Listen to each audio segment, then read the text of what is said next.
Assalamualaikum warahmatullahi wabarakatuh. Selamat berjumpa kembali dengan saya Ahmad Kardiman di Adkar Channel. Hari ini kita akan lanjutkan pembahasan materi tentang hakikat penciptaan manusia bagian kedua. Sebelum kita memahami secara lebih mendalam tentang kandungan Quran surat An-Nahl surat ke-16 ayat 78, mari kita baca teks ayatnya dengan baik dan benar berikut ini. A'udzubillahi minasyaitonirrajim. Bismillahirrahmanirrahim. Wallahu akhrajakum min butuni ummahatikum la ta'lamuna syai'a wa ja'ala lakumus sam'a wal absara wal afidah la'alakum tashkurun. Dan Allah mengeluarkan kamu dari perut ibumu dalam keadaan tidak mengetahui sesuatu pun, dan Dia memberimu pendengaran, penglihatan, dan hati nurani agar kamu bersyukur.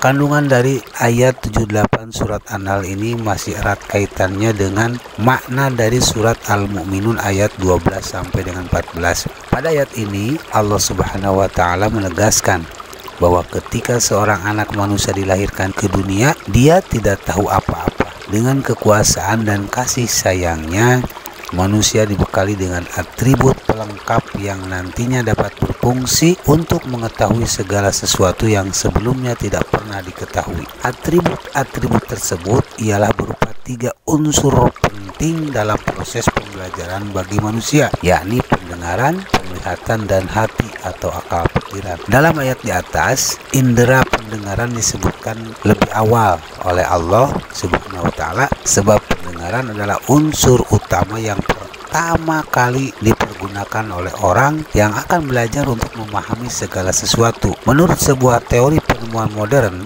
bayi yang masih dalam kandungan bisa menangkap pesan yang disampaikan dari luar dan ia sangat peka. Maka ada ahli yang menyarankan agar anak berkembang dengan kecerdasan yang tinggi dan kehalusan budi. Hendaknya selama di dalam kandungan ia sering diperdengarkan musik klasik dan irama-irama yang lembut, atau kalau dalam konteks Islam, hendaknya bayi yang ada dalam kandungan sang ibu sering diperdengarkan ayat-ayat suci Al-Quran, kalimah-kalimah thayyibah, karena diyakini bahwa sang bayi dapat menangkap pesan melalui pendengaran itu.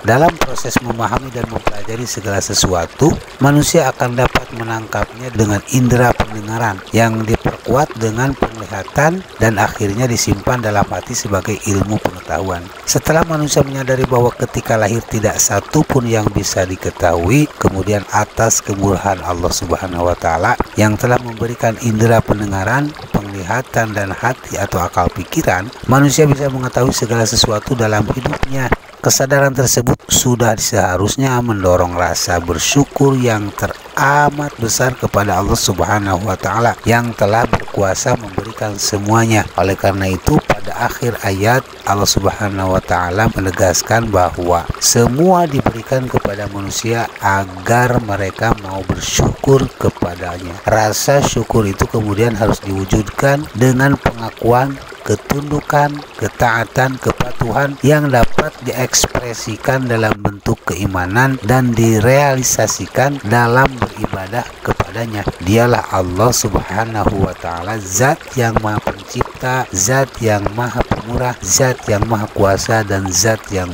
maha besar. Kita beralih kepada Quran surat Al-Baqarah surat kedua ayat 30 sampai 32. A'udzubillahi minasyaitonirrajim. Bismillahirrahmanirrahim. Wa idz qala rabbuka lil malaikati inni ja'ilun fil ardi khalifah qalu ataj'alu fiha may yufsidu fiha wa yasfiku ad-dima wa nahnu nusabbihu bihamdika wa nuqaddisu lak qala inni a'lamu ma la ta'lamun wa 'allama adama al-asma'a kullaha thumma 'aradahum 'alal malaikati faqala anbi'uni bi asma'i haula'i in kuntum shadiqin qalu subhanaka la 'ilma lana illa ma 'allamtana innaka antal alimul hakim. Dan ingatlah ketika Tuhanmu berfirman kepada para malaikat, aku hendak menjadikan khalifah di bumi. Mereka berkata, apakah engkau hendak menjadikan orang yang merusak dan menumpahkan darah di sana, sedangkan kami bertasbih memujimu dan mensucikan namamu? Dia berfirman,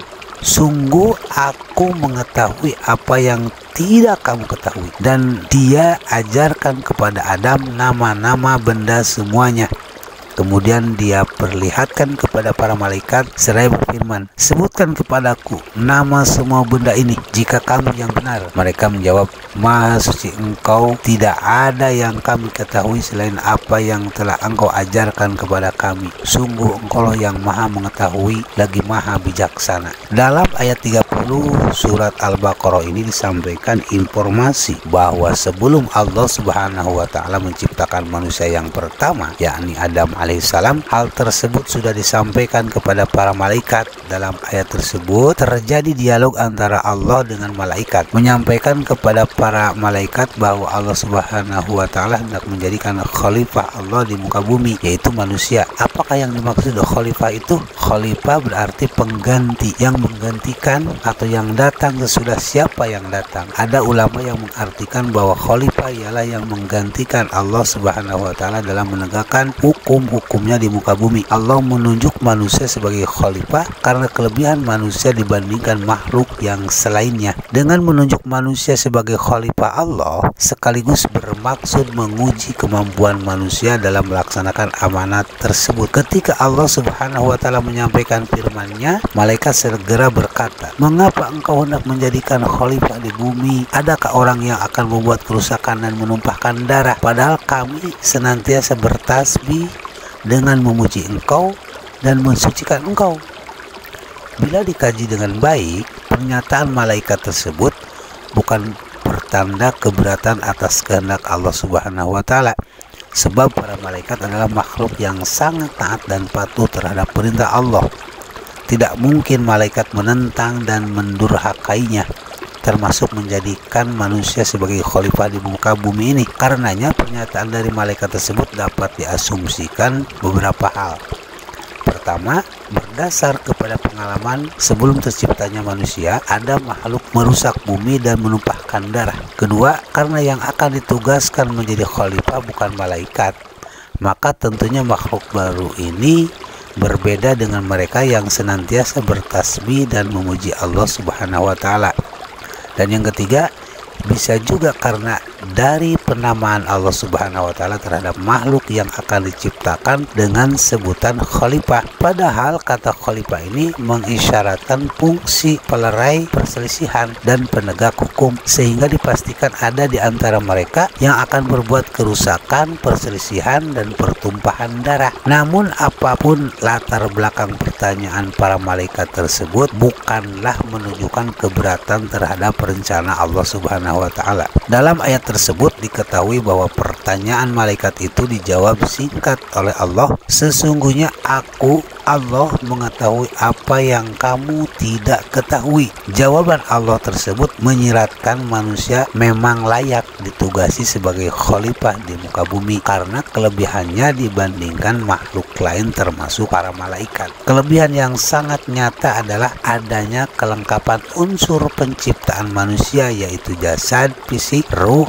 termasuk di dalamnya nafsu. Yang terpenting adalah kelebihan akal pikiran yang dikaruniakan Allah kepada manusia. Dalam ayat selanjutnya, ayat 31 sampai dengan 32, Allah Subhanahu wa Ta'ala telah menyatakan kelebihan manusia dibandingkan makhluk lainnya. Kita lanjutkan dengan Quran surat Az-Zariyat surat ke-51 ayat 56. Wa ma khalaqtul jinna wal insa illa liya'budun. Aku tidak menciptakan jin dan manusia melainkan agar mereka beribadah kepadaku. Allah Subhanahu wa Ta'ala menegaskan di dalam Quran surat Az-Zariyat ayat 56 bahwa tujuan dari penciptaan jin dan manusia adalah untuk beribadah kepadanya. Beribadah dalam arti menyembah, mengabdi, menghamba, tunduk, taat, dan patuh terhadap segala yang dikehendakinya. Ketundukan, ketaatan, dan kepatuhan dalam kerangka ibadah tersebut harus menyeluruh dan total, baik lahir maupun batin. Sebab tujuan dari ibadah adalah untuk mencari ridha Allah.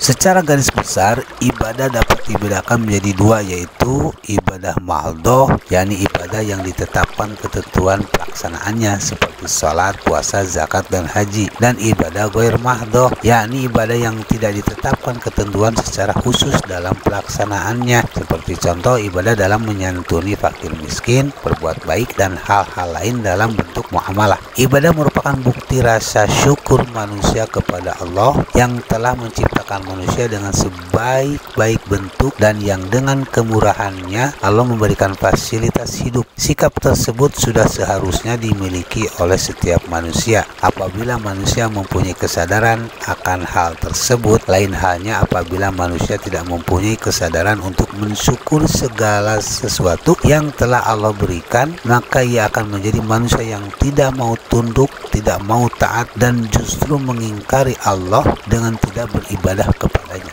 Rasulullah Shallallahu Alaihi Wasallam sebagai teladan kita telah mengajarkan bahwa ibadah bukan saja kewajiban tetapi kebutuhan kita untuk berterima kasih, bersyukur kepada Allah.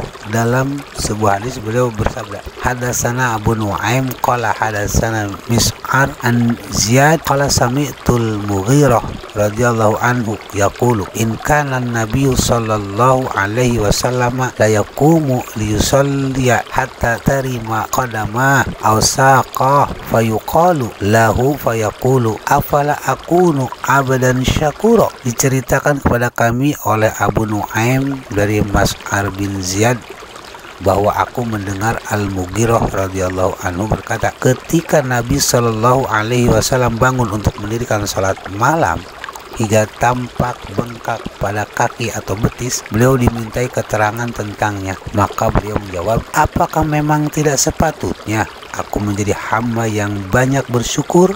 Hadis riwayat Bukhari. Dalam hadis lain dikatakan, telah disampaikan kepadaku oleh Ishaq bin Ibrahim dari Yahya bin Adam dari Abu Ahwas dari Ishaq bin Amr bin Maimun dari Muaz bin Jabal yang berkata, aku pernah naik keledai yang bernama Ufair di belakang Nabi Muhammad SAW.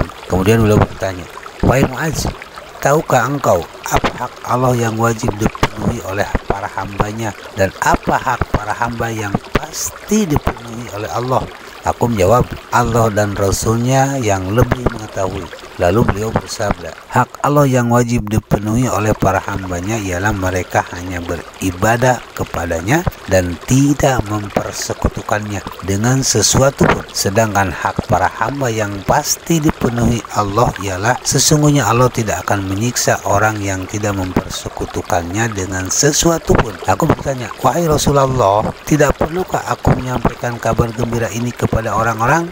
Beliau menjawab, janganlah kau sampaikan kabar gembira ini kepada mereka sehingga mereka akan bersikap menyandarkan diri kepada hal ini dan tidak beramal soleh. Demikianlah materi kali ini, mudah-mudahan bermanfaat. Assalamualaikum warahmatullahi wabarakatuh.